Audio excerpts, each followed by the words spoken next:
Welcome to another episode of the 360 Salesforce Mastermind with my co-host Avinash Boyana. We got a good one on this episode. So we have Pranav Giridhar from WinkLix, which is WinkLix, Salesforce consultancy and partner. And just to kind of start out with my thoughts, Avinash, very unique story. So Pranav goes through where he started his entrepreneurial journey, which actually started out in like a junior high, like 13, 14 years old. He exited companies. He talks through that between like 13, 14 years old to like 17. And right now, just fresh out of high school, he is the CEO of a Salesforce consultancy and partner. And it's a fascinating discussion during those periods. And you and I mentioned inspirational, motivational for folks as well. But he talks about the long hours, how much he works. He clearly is sharp, knows his stuff. He's exited businesses, and he has experience that he brought in, which was different than most of the Salesforce consultancies that come out. He didn't come from a tech background or doing Salesforce. He truly comes in from a business background. He understands business. He learned the ecosystem. He researched the ecosystem. And one of the things he talked about that stood out is, again, the value in making connections with AEs and putting yourself out there. He mentioned even on this podcast and what you do, branding and social media. While also he touched on, obviously, for the consultancies to niche down, like what you always say, Avinash, pick your lane, right? Don't pick the freeway, pick a lane, not a street, a lane. And he talked about the importance and value of doing that as a Salesforce consultancy, especially starting out as well. What were your thoughts, Avinash? Yeah, I completely agree with what you said. This episode is unique in so many ways. And one thing that struck to me is like, yes, he started very early, like 13, 14. That's like very, very early. But there's a trend that I've observed that he seems to be picking up on areas before anyone like talks about it. Like, his first business, which he started, then, turned into newsletter, grew at a point where there were like 1.6 million subscribers before he sold that business. That's like the pre-Beehive era, where newsletters existed, but it wasn't so much of a cool thing, like whole the advertising about build a newsletter, buy a newsletter, sell a newsletter. That thing that started around like 2022. That's probably the time where he sold his business. So he jumped into the newsletter business when people didn't really catch on to it, and that just seems to be the trend. Then he went on started working with startups, C-suite roles, started with an SI, and now he's a CEO of an SI, and he's just 18. So his ability to latch onto things like very early. So we always talk about like a first mover advantage, being at the right time at the right place. I think Pranav is probably a living example of how to do it and the benefits of living that life.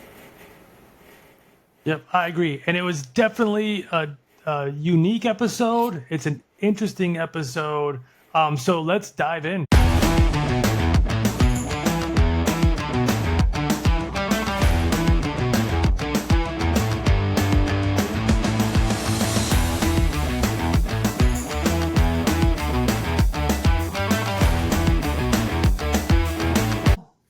Welcome, Pranav.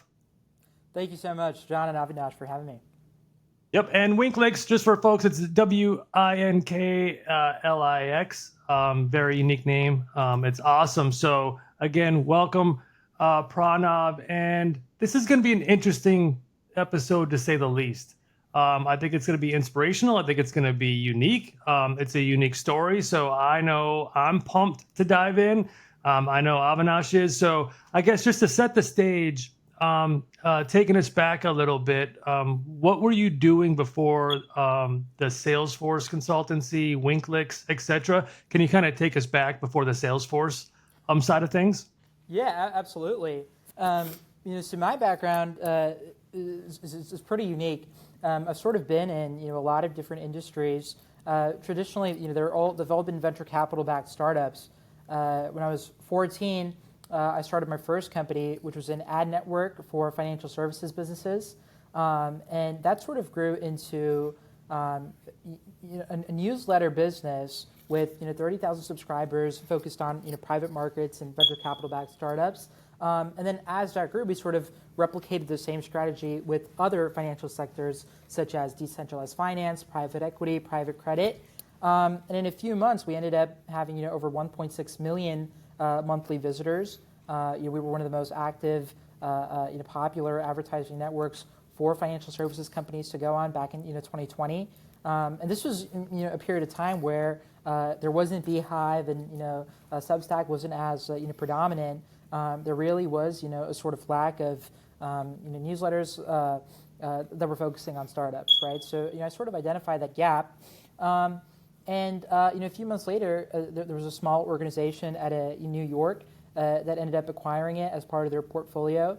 And that was where I really got my first real business start. But to go back even a little bit earlier, really as early as I can remember, I've always been really fascinated with the sort of world of business. I remember in kindergarten when you'd sort of go for the dress up as your future career day. I'd sport a black turtleneck and I'd say, hey, I want to be Steve Jobs, because I was obsessed with the entrepreneurship and these CEOs who ran these large companies that created products that everybody had to use, right? It was just so fascinating with me. Pepsi, Coca-Cola, Apple, Microsoft. I was just so fascinated with these business figures. And during that time when I started the ad network, it was the pandemic, right? It was probably the greatest time to start a business. I was off from school. I had a ton of time on my hands, and I fell really deep into the world of startups. And so I said, hey, I've seen these guys all my life, build businesses. Why not just have a hack at trying to start my own? And so I think it was a mixture of luck and hard work and sort of researching thoroughly and identifying a gap in the market, where my first business that I started ended up having a successful exit just a few months later. But after that, I ended up spending more time at other venture capital-backed startups. I was head of business development at a edtech app called Note. And these guys were around before ChatGPT, and they'd essentially created an app where I could take a picture of my classroom notes, and that app would turn it into quizzes and flashcards and practice tests and all that sort of great stuff. And so part of my job was customer acquisition and growth marketing. And during my tenure, the company grew from almost 800,000 users to 2 million users. And even after that, they've continued to grow, raise millions of dollars in venture funding, and it's a very successful company. But after Note, I ended up taking my sort of first C-level job that was outside of my own company at the tender age of 15 years old. It was a healthcare startup called Centrillo, founded by several UVA and Georgia Tech alumni who were all doctors, right? But they sort of created this technology that was a stroke prevention AI platform that would sort of track your medical history and develop treatment and prevention plans for stroke. And they brought me on as chief commercial officer to basically define their near-term and long-term commercialization strategy. So my job was going out to hospital systems, going out to large healthcare organizations such as United Health and Optum, and rolling out those pilots for our products. And that was also a very educational experience for me because it was the first time where I had people who were much, much older working for me, right? It was definitely, I won't lie, it definitely created a bit of tension at first. To sort of have someone who was 15 at the time and sort of comes into the boardroom and has these demands. But I think over time, people learned that I was an entrepreneur, I was a successful entrepreneur, and that I had real sort of ideas and value to bring to the table. And I also had a unique aspect, right? A lot of the other executives on that company, they had all spent 10, 20 years working directly in the healthcare space. I'd come from an ed tech and an ad tech background, and so I had a very different perspective on things and sort of our approach to getting those customers. But after that, I did a little bit of venture capital investing. Set up my own little angel investment fund, and backed a numerous amount of startups ranging from sectors such as electric vehicle, battery technology, medical billing software, a few cloud computing software providers. And that was also a really great experience because it allowed me to sort of be involved with so many different companies at once, and also have the ability to look at multiple departments. When I was at my own company, or when I had started my own business, I sort of had that ability to do so, right? Be the head of legal, be the head of marketing, finance. But then, as I sort of did more jobs at these venture capital-backed startups, it was very specific to marketing or business development or growth. But being an angel investor allowed me to see sort of the broader scale picture that startup founders had, and how they would be able to leverage capital to build out their product and truly create value for their customers. But it was sort of after that where I had a pivotal sort of moment in my career, and I said, okay, I think I need to really niche down, what I want to learn, right, and what I want to do for the rest of my life. Because at this point I'd been in 4 different industries. I sort of fell in love with the idea of IT services, and so interestingly enough, I had in the past I'd done an internship at a government contractor, small government contractor based here in Northern Virginia, and I'd sort of learned the ins and outs of business development and capture management within state, local, federal agencies. And so I ended up starting another company, which was an IT services firm solely dedicated to serving the public sector. And that was a very formative learning experience. I didn't have the second exit like I did the first time, but I learned so much. And I learned a lot about the IT services, right? It's more common than you'd think, right? Sort of the private sector and the public sector selling to both. Today I still use the same lessons that I learned, but that also provided me with the foundation of understanding, okay, how do I leverage partner ecosystems, right? With AWS public sector, with Salesforce public sector, which is also something that I use in my current job today. But after that, I fell into the world of Salesforce SIs, right? I joined a small firm called Cloud Medic Solutions. They were a pure play Salesforce partner, very, very agnostic amongst the clouds, right? They were doing Commerce Cloud, Revenue Cloud, Data Cloud, HCM, I was the chief operating officer and president of North America, so I had full P&L responsibility for this region. I was also leading our sort of global business development and enterprise sales efforts. And so that was sort of the first sort of experience I had with being and leading at a Salesforce SI, and also becoming much more closely embedded within the partner ecosystem and in that network, right? After that, I ended up getting my current role, right, where I'm at now, CEO of WinkLix. WinkLix is a global IT services company. We're a Salesforce Summit consulting partner, multiple domain specialties, multiple domain specializations such as Microsoft, SAP, ServiceNow, and I'm very proud about the fact that we have over 250 employees across the globe, Europe, Dubai, India, we're just getting started, and I think it's going to be a pretty exciting journey. That's definitely different than most paths and journeys into the Salesforce consulting space. And there's a ton of questions I have. And I'm sure people also in their minds are thinking, like, doing math with some of the things you mentioned. So just to ask this, so your entrepreneurial journey, your businesses, I'm assuming started at a fairly young age. I mean, I'm kind of doing the math from what you said. Yeah, at about 13, 14 years old. So I Okay. think it's important to just do like a memory refresh if stating the obvious. So you were running businesses, you started a business, you ran successfully, you exited, then you took a bunch of C-suite roles while you were still having to finish up your like school homework. So how did that how was the balance or like the lack of balance? Like, how did you handle it? Yeah, absolutely. People think I over exaggerate when I tell them this, but for the past 6 years, I haven't really slept at all, right? I work tirelessly, and for me, there really is no such thing as work-life balance.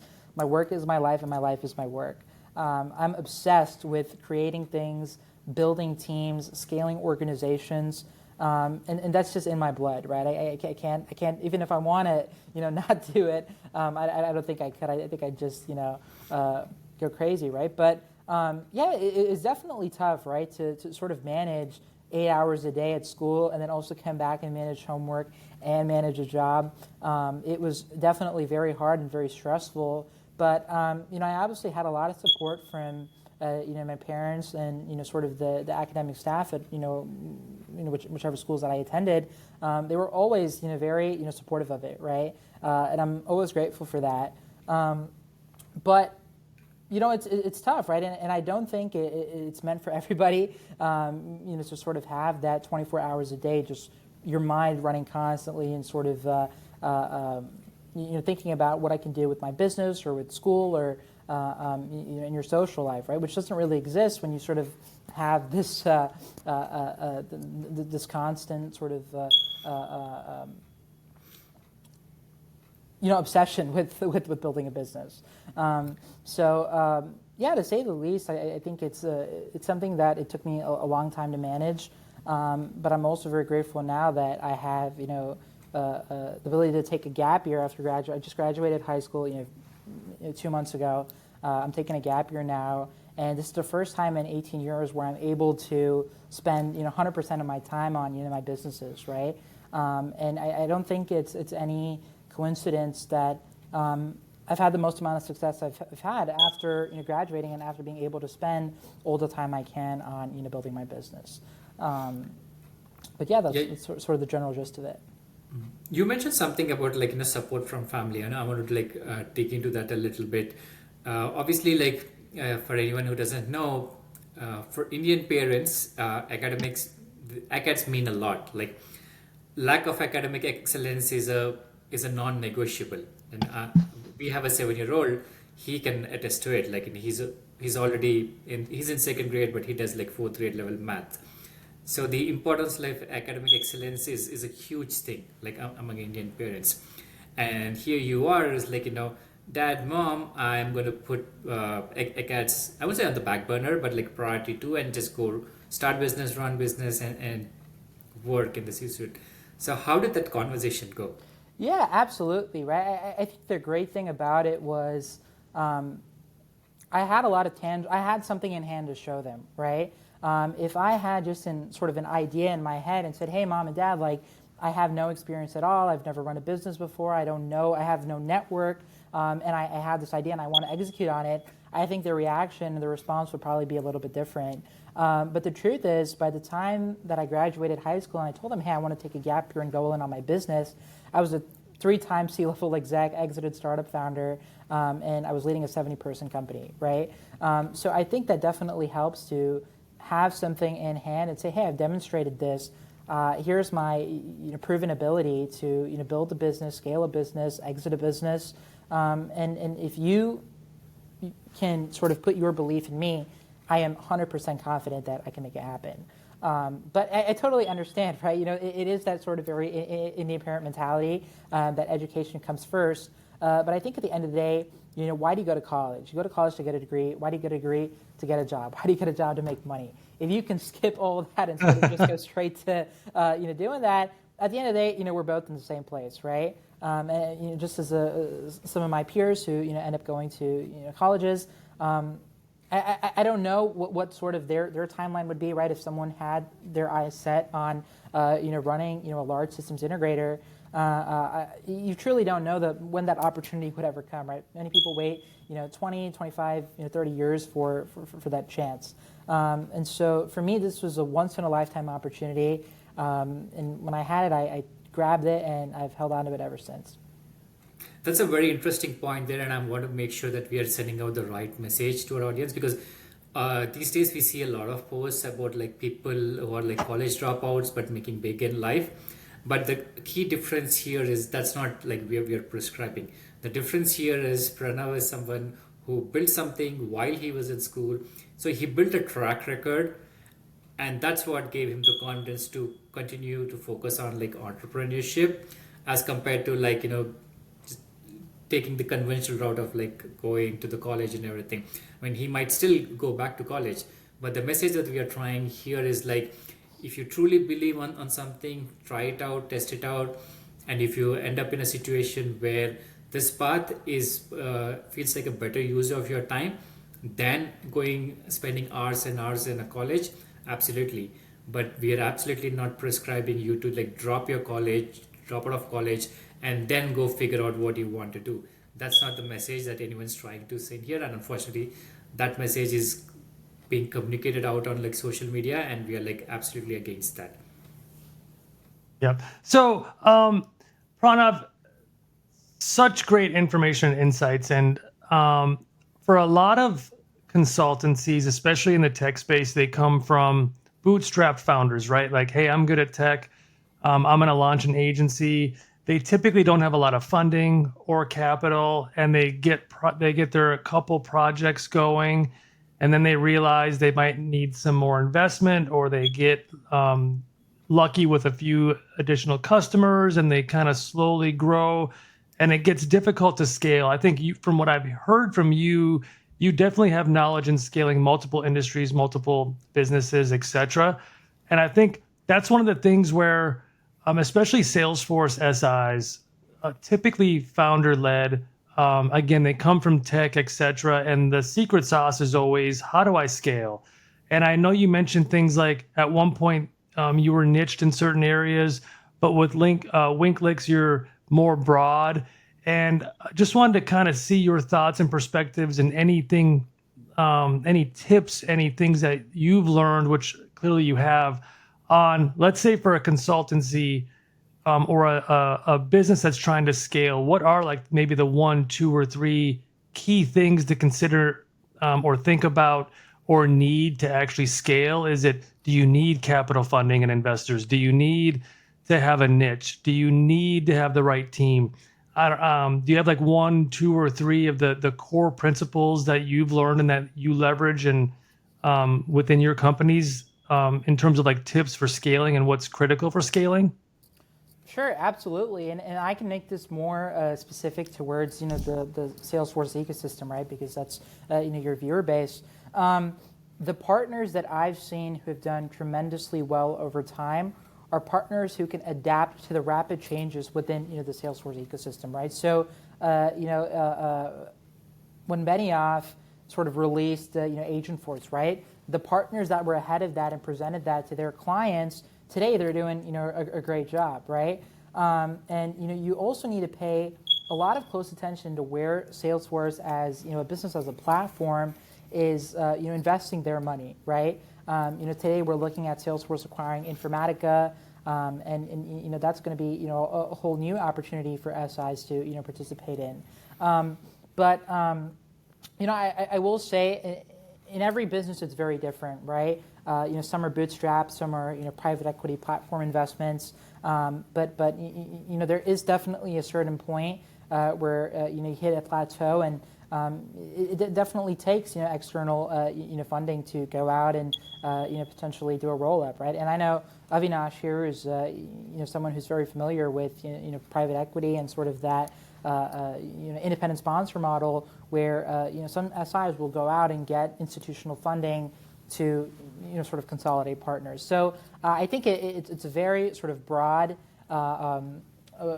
It's a very the Salesforce partner ecosystem itself has so many different types of partners of all different sizes and specialties and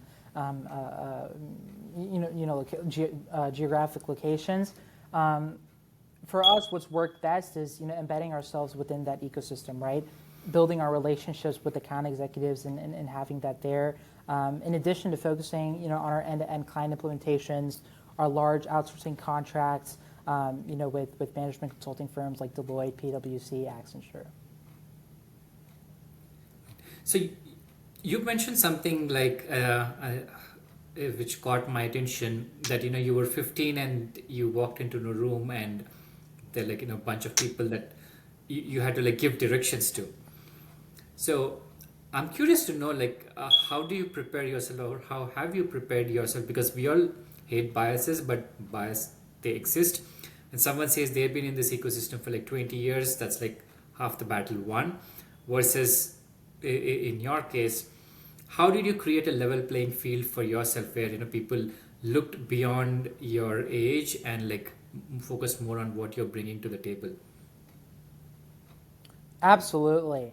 I think, in any sort of industry, you need to be able to have something in hand. You need to be able to have tangible results that have been created directly from your actions. So whether you're, an engineer and you're able to, sort of create a really great piece of technology, or you're a business development and sort of enterprise, salesperson, you're able to bring in a lot of deals, that's what truly defines you, right? Nobody really cares where you went to college, how many years of experience you have, whether you worked at McKinsey or PwC. It's all about the numbers and what you bring to the table. So I had, I studied extensively, right? I won't say I had luck or anything like that, because it was a lot of work. It was a lot of work to understand the ecosystem, coming in from the outside, having absolutely no knowledge about IT services. It took me a year to sort of really just sort of understand the ecosystem, how to build those relationships with account executives, right? That's been, our biggest, sort of driver in revenue. How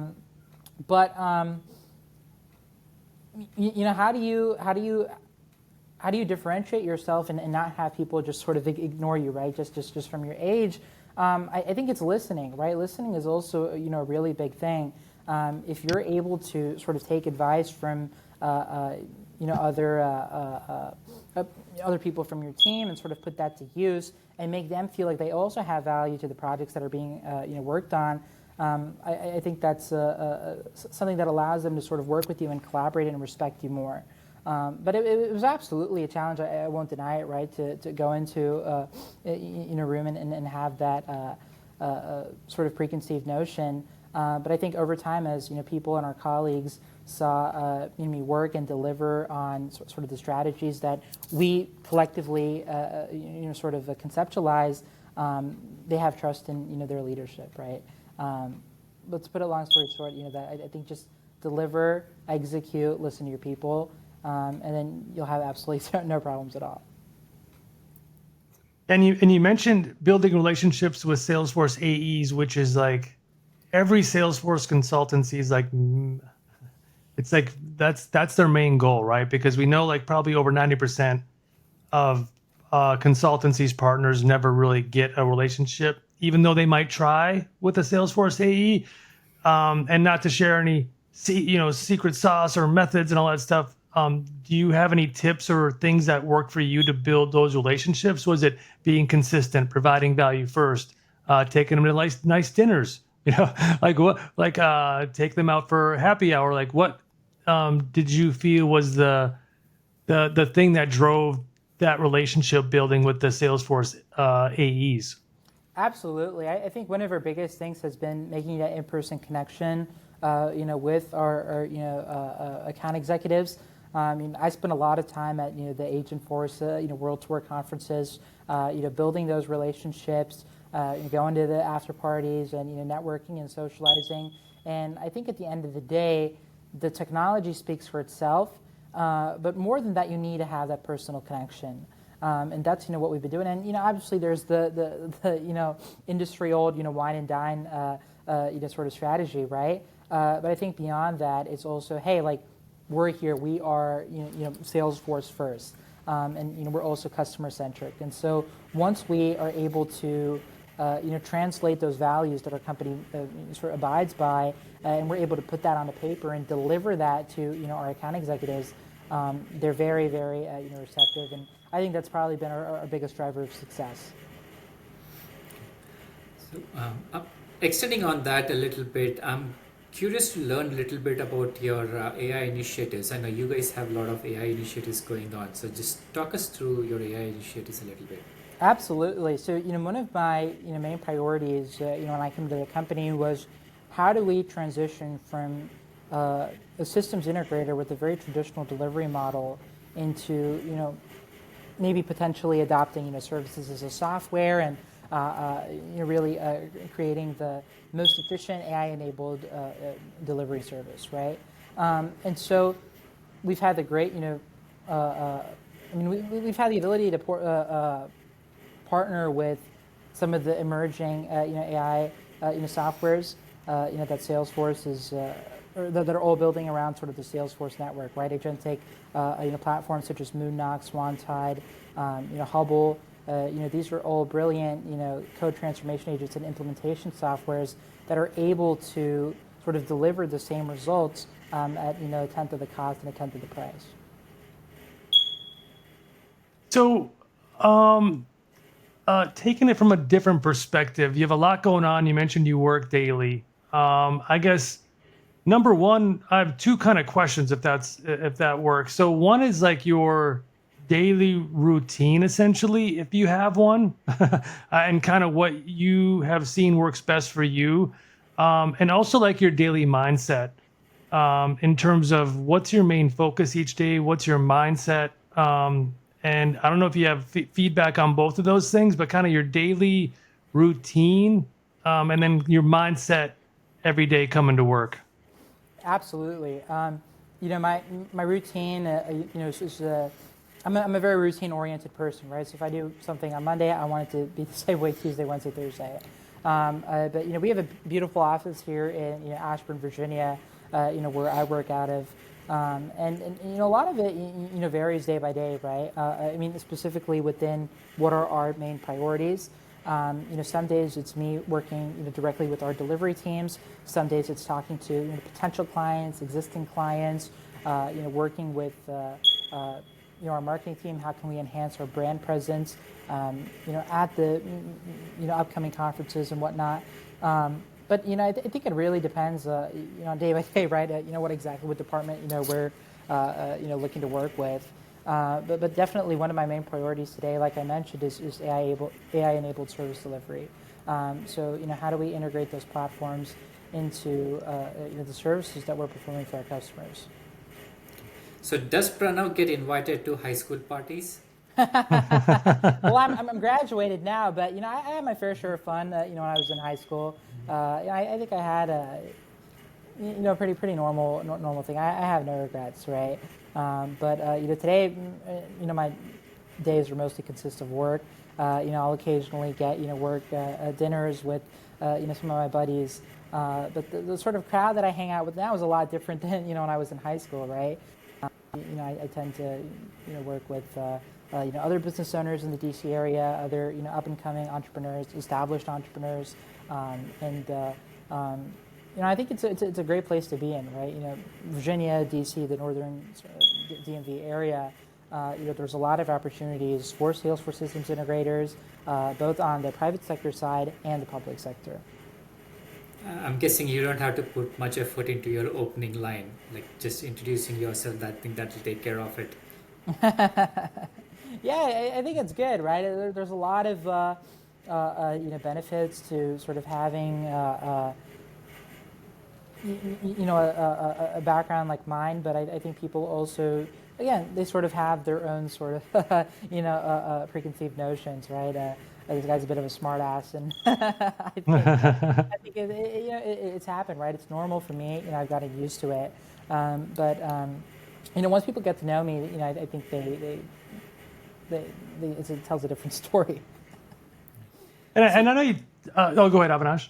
Oh, sorry. I was just thinking ahead. Like you've been in this Salesforce ecosystem. This is your second company. We've all gone through the AI disruption. So curious to hear your thoughts around I want to use the word prediction, but maybe prediction like the future of Salesforce SIs, like from your lens, like someone who's come from a completely different generation. What do you think is the future for Salesforce SIs? I think it's I really can't tell, honestly, right? There's so many new innovations day by day. It's hard to keep track of what's going on. I like to play it, just sort of as we go. There's just so many innovations that are emerging. I really couldn't tell you if I tried. Fair enough. Yep. And so you touch on a couple things, and not to take it back a little bit, but I know a lot of Salesforce consultancies are interested in this. We might have briefly talked about it, but if you look at your client acquisition, how you get customers, networking, etc., in-person touch. So the other side is digital marketing, getting your brand out there. And typically to do that, you need some kind of niche or at least directing communications to one industry, right? Or to one ICP, essentially one segment, one market. So if you were to break it down, do you see that side of things also leading to success with client acquisition, new clients, getting known with maybe LinkedIn or whatever platform you might use? Is that still a factor in getting new clients, getting your brand out there, etc.? Yeah, I think that's a great point that you make, and I was actually just discussing this with somebody else earlier today. The way that I think some of the newer emerging SIs will sort of survive in this industry is going to be through content, right? Podcasts, articles, blogs, newsletters. I think that's the way to sort of get your brand name out, not only to customers but to account executives as well, right? When they're able to sort of see a personality, around the business, I think it absolutely increases your chances of building that relationship with an AE. I think in terms of that digital marketing perspective, that's been a large part of my background. Content is something that we're going to push very aggressively over the next 12 months. I love what you guys are doing as well, right? Within the Salesforce ecosystem. Other than Salesforce Ben, I don't think there's a lot of people who are able to sort of cater towards content to this industry. So you guys have a pretty heavy offshore team. Like there's India, there's Dubai, there's Europe. I just realized I categorize Europe as offshore, but I guess that's okay. So I'm curious to know, which job functions, or which conversations that you get involved, especially with people who are not in the US, your team members, versus the ones you I think you guys should just take care of it and not pull me in. Yeah, so like I mentioned, some of our business development team is in North America, so across the United States and Canada. That's really my specialty, right? I think the parts that I don't get involved in is the technology side of things and sort of the actual service delivery. Over the past 10 years, we've built a phenomenal team. There are numerous leaders within the organization who I'm able to delegate these responsibilities to, and they're on the ground and they're making sure everything runs smoothly. And then we also have a wonderful C-suite of marketing, and obviously our founder is still involved with the business. And so my job is on a day-to-day basis. I frequently interact with our business development, operations, marketing teams, and then obviously the delivery side of things, right? But again, I can't take the credit for all of it. We have a phenomenal team that I'm very proud of, and that I think are going to do wonderful things for many years to come. Good. So you have leaders for each of these job functions, and you essentially touch base with them, just going on what's happening, are we on track, are we off track, do we need any help? So that level of conversations. Yeah, like any business, we have a pretty good a line of delegation, and that allows me to focus not only on day-to-day operations and sort of our short-term goals, but also execute on our long-term strategy and achieve our AI-enabled service delivery dreams. Okay. So last question before I turn it over to John, do you sell a lot? Meaning am I saying do you actually go sell and close deals, or are you a person who would build these connections, get those qualified leads through personal connections, and then hand it over to your your sales team? A little bit of both, right? I'm on the ground, right? I'll never pass up on an opportunity to, be on the ground, go to the conference, and get my hands dirty. But I think as a CEO or a executive leader in general, I think it's important, right? To sort of not just be at the high level or focus on those high level action items, but like I said, right, get your hands dirty, get on the ground, talk to people. Talk to everybody, right? You honestly never know, where an opportunity leads. I can sort of point to, a case earlier this year when I was at the Agentforce DC conference. I must have spoken to at least 100 people, that day, right? Everybody from, account executives, sales engineers, all the way up to, Parker Harris himself, right? So it's just sort of, that mindset and that mentality to put yourself out there, communicate, and not be afraid to, put yourself out there, right? I think that's an ability that every leader should have and should possess, and most do, right? That's how they get to, their sort of positions of power. Awesome. And you might have touched on it a little bit. We usually end with a couple questions. And one being, again, it's a lot of Salesforce partners, consultancies that are the audience of this podcast, and a lot of people that are always on the fence. They're like, man, should I launch my own thing? Should I do my own thing? I'm good. I'm technical. I can do this. But obviously, once they launch, they realize there's a lot of different things. How do you do lead gen, brand yourself, market? Do you have the capital, all that kind of stuff? Is there one piece of advice you would give to someone that was looking to or just starting their Salesforce consultancy? Like if you would boil it down to like one maybe tip or piece of advice, what would that be?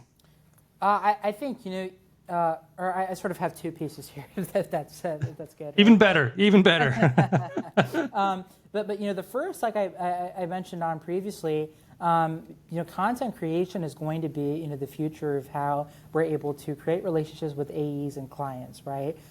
So even if it's you just sort of taking your phone up and recording videos about sort of day in the life of a startup founder, right?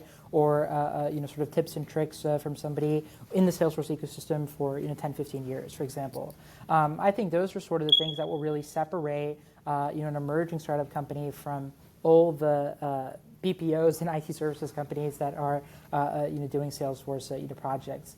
The second piece of advice is, again, really niche down into what you're delivering, whether it's Revenue Cloud and Data Cloud for healthcare and financial services, for example. That should be your main focus. Don't try to be a Swiss Army knife early on. Find one specialization, be the best at it. And then there's always opportunities later on to expand.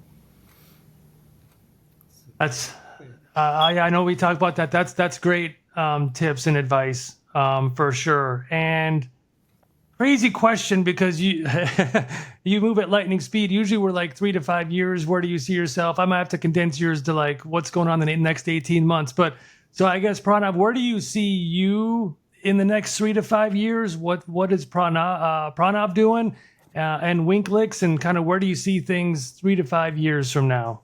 Yeah, I think that's a great question, and in all honesty, there's a lot of stuff that's in the works, right? I think some really exciting stuff that we'll end up probably announcing by the end of this year, right? I don't want to sound mysterious, but I think it's interesting, right? The ecosystem is evolving. There's so many new technologies. We're definitely pivoting to the services as a software model.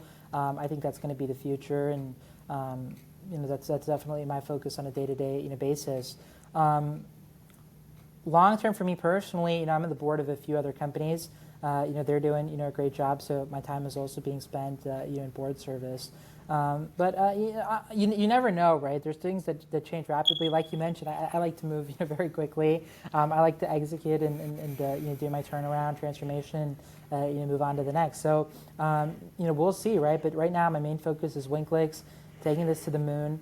I think we're going to do a tremendous job. We have a great workforce, great list of clients that we get to work with every day. And a lot of exciting things in the works, and I'm sure you guys will be happy to hear about that. Yeah, we would definitely love to check in again. And it was a great episode, Pranav. We appreciate you being on. It was a unique episode. There's a lot of unique perspective that you bring to this industry, the ecosystem, especially from where you come from. Kind of your age in life, all that kind of stuff. And I think it's going to inspire a lot of people. I think it's a lot of valuable information in there. And there's not just one avenue to do a business or to launch a business or to lead a business. You kind of showed a bunch of different avenues coming in. And I think it was definitely beneficial for and not only Avinash and I, and just the listeners of the podcast, etc. But Avinash, anything else to add before we wrap up? No, it was again great catching up with you, Pranav. And you and I chatted before. It's nothing short of an inspirational journey. I know you're just getting started, so there's like the more is yet to come. But good luck with everything that you're doing at WinkLix and also in the future endeavors.